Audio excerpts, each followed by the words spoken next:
crew, pilots, and Helldivers of the Super Earth Expeditionary Force. You are about to embark upon the great crusade towards which we have striven these last 4 decades. The eyes of humanity are upon you. The hopes and prayers of liberty-fearing people everywhere jump with you. In company with brave Helldivers on other fronts, you will bring about the removal of illuminate weapons of mass destruction, the elimination of cyborg tyranny over the oppressed, and security from the bug infestation.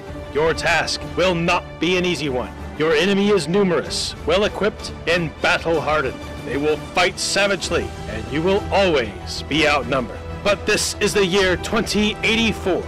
Much has happened since the cyborg terrorist attacks, illuminate belligerents, and the great infestation. The peoples of Super Earth have inflicted upon the disgusting alien great defeats in open battle, man to other. Our interstellar offensive have seriously reduced their strength in the vacuum of space and their capacity to wage war on the ground.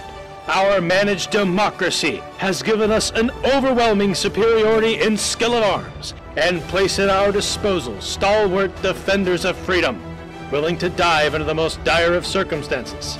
The tide has turned. The free peoples of Super Earth are marching together to victory. I have full confidence in your zeal, devotion to freedom, and discipline against overwhelming odds. We will accept nothing less than full democratization. Good luck, and tear those aliens a new one.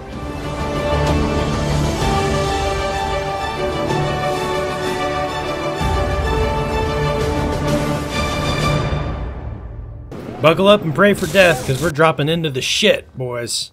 This bastard love child between Warhammer 40k and Starship Troopers, it's a hell of a white-knuckle experience. This is a team-based game, where the biggest obstacle to success is your lack of fire control. In case you didn't realize it, highly concentrated beams of light, falling drop pods, and pieces of metal flung at just many times the speed of sound, yeah, they tend to hurt like a real son of a bitch. As it happens, they hurt your friends as well.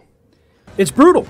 It's exhilarating. It's nail-biting, and honestly, nothing feels better than when you get a team of pros together and blow through aliens like Johnny Rico himself.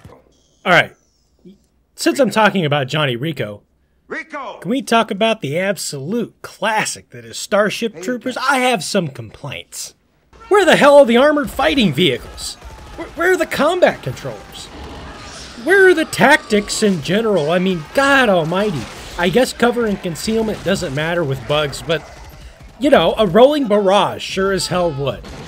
Now, that's the shit I'm talking about, but then they follow it up with a formation less effective than a 17th century fusillade.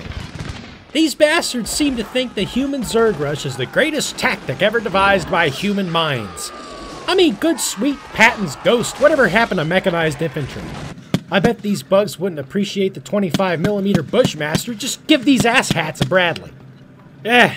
Paul Verhoeven movies aside, even though I usually play Helldivers fairly well, there's far little I hate more than embarrassing myself in random social interactions. So, true to the cave-dwelling homunculus that is my spirit animal, it's the Wango Zitango!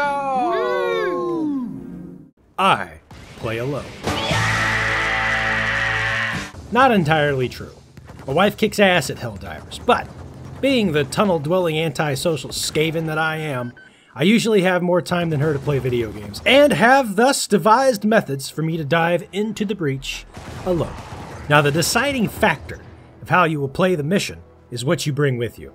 Like any good psychopath, you have to have your tools. Duct tape, zip ties, and gloves. I have to have my tools. You get 1 perk, a weapon, and 4 stratagems. Perks offer handy bonuses like reduced cooldown timers, or, you know, a sick-ass one-handed flamethrower. Weapons go all the way from the Guardsman Lasgun to the SA-80 family, and absolutely everything in between. The weapons are absolutely badass, and there are just so many of them. Hell, picking favorites is like picking your favorite child. Parents love me! But since you insist, The AR-14D, well, that's just an M14 with a birth defect. I mean, hell, the M14 is just an inbred Garand, so I guess that checks out. My feelings on the AR-14 are complicated. I love its power, but it is ammo hungry. I burn through magazines faster than I can blink, so as fun as this bad boy is, it's the least favorite of the favorites. Anyone else here like bolters? Oh, sorry, I mean suppressor. Tiny rockets. Need I say any more, folks? Tiny rockets. Just don't stand too close. This one's hard to use, but you know what? I just love being a Space Marine. Now, this list wouldn't be complete. Hell, I would be remiss if I didn't include a shotgun. Look, I have a family of rednecks. I may not be a redneck, but there's this little kernel, this festering seed that just gets absolutely livid when I use pretentious asshole language like remiss. And I said, get away from here. Get. And he went right back out that path again. So I have to include it. That's right.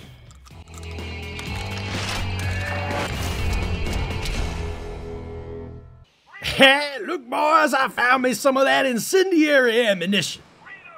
Yeah, buddy, it's a space side-by-side. Now the breaker, that's a mule of a shotgun. I'd bet my last dollar it could beat the ever-loving piss out of Granddaddy AA-12. And hey, look, pellets fly a reasonable distance. I just always tend to run out of ammunition.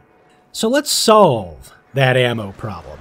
The Stalwart is a quirky beauty, much like its real-life counterpart. These guns are a piece of junk and they never work. It takes a minute to become accurate, which is strange if you consider the physics of a firearm, but... So on full auto, it tends to bounce around more than a non-bullpup. And it has long reload times. The advantage, of course, is the ludicrous magazine size. She can spit out lead until California finally breaks off from the rest of the United States and sinks directly into the ocean. I love her, I do. But there's only one weapon that has its home deep in the cockles of my heart. You see, she and I, well, we met in the grim darkness of the far future, where frankly, there's only war. There's armies of 8-foot-tall demigods, prissy knife-ears who can't face fire like a real man, and weeaboo space communists who are somehow the only ones that properly implement combined arms warfare. They're all locked in fearsome and absolutely bloody battle. Amidst all these overpowered Mary Sues are 5 to 6 foot tall, flashlight-wielding, paper army-wearing, sad sons of bitches, but they have the greatest advantage of them all. Balls of adamantium, which is why I wield the lasgun. The sickle can be a strange weapon. It does 50% of damage when you hit off-center, so accuracy is even more important than it was before. When you do it right, you never have to reload, and when you do hit center, it does have a tendency to liquefy anything it sets its eyes upon. But the main advantage, you don't have to bring ammunition. You can bring any 4 stratagems you damn well please. You have transcended ammunition. That's why it's the best. It's the best because stratagems are your bread and butter. These allow you to call upon the vast might of the Super Earth fleet to bring death and destruction to all who oppose you via high-speed and rather dangerous drop pods. How anything survives the forces in that landing is a damn mystery, but good God is it cool, and often very painful. Now, different enemies require different tactics, and despite the fact that some stratagems just work better in a team, nearly all stratagems are made equal. It's how you deploy them that secures victory. So how does a Helldiver bake a cake? With a hell of a lot of heat. Now stratagems, there's just too many to talk about. But there are 2 that I bring far more frequently than any others. One is the shield. This piece of kit is useful in almost any circumstance and has saved my ass on more than one occasion. The other is the Vindicator Dive Bomb. This allows you to immediately call upon a bunker buster that can pretty much kill anything, although you do have to be pinpoint precise. Both of these are almost always useful, So they usually come along, no matter what poor bastard I've decided to tear apart with the fury of 1,000 suns. The wolves are nude men after me. I am greater than any armored furball. Speaking of poor bastards, the enemies you face are interesting and varied, so you have to approach them differently. Starting with the cyborgs. Now, they're a bunch that take after my own heart. They heard me complaining earlier about Starship Troopers, so they bought up as many armored fighting vehicles as they could get their grubby little hands on. These heavily armored beauties cover cyborg territory like cockroaches, so bring anti-armor and lots of it. These infantry fighting vehicles are your main obstacle. Not only can they take a beating and have a big-ass main gun, but they alert nearby troopers, which has a tendency to alert nearby troopers, which, you know, becomes its own ball of pain that just continuously rolls forward. Hot tip: there can only be one. There can be only one.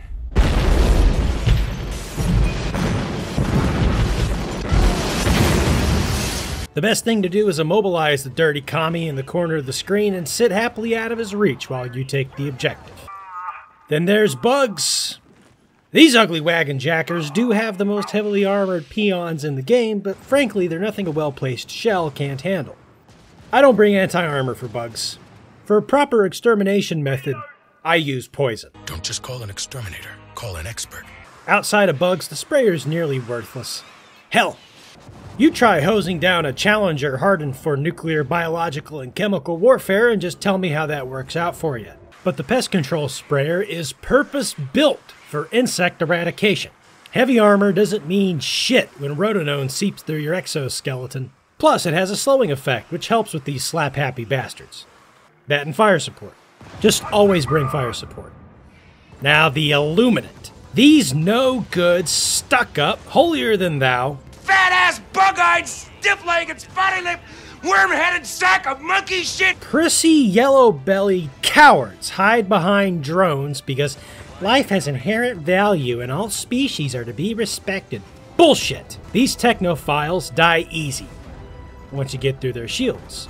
And if you can avoid their mind control, and if you can slip past their mobile barriers, and you know, you gotta be careful. Their stun specialists can be nasty. Okay, alright. They're not that easy. But nearly all their troops can be brought down with simple concentrated fire.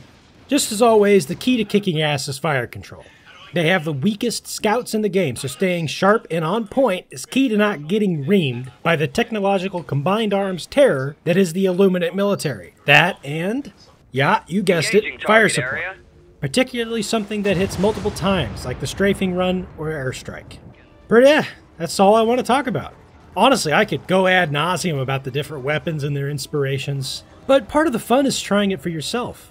Much of the fun in Helldivers comes from variety and experimentation. There's multiple ways to skin a cat. Yikes!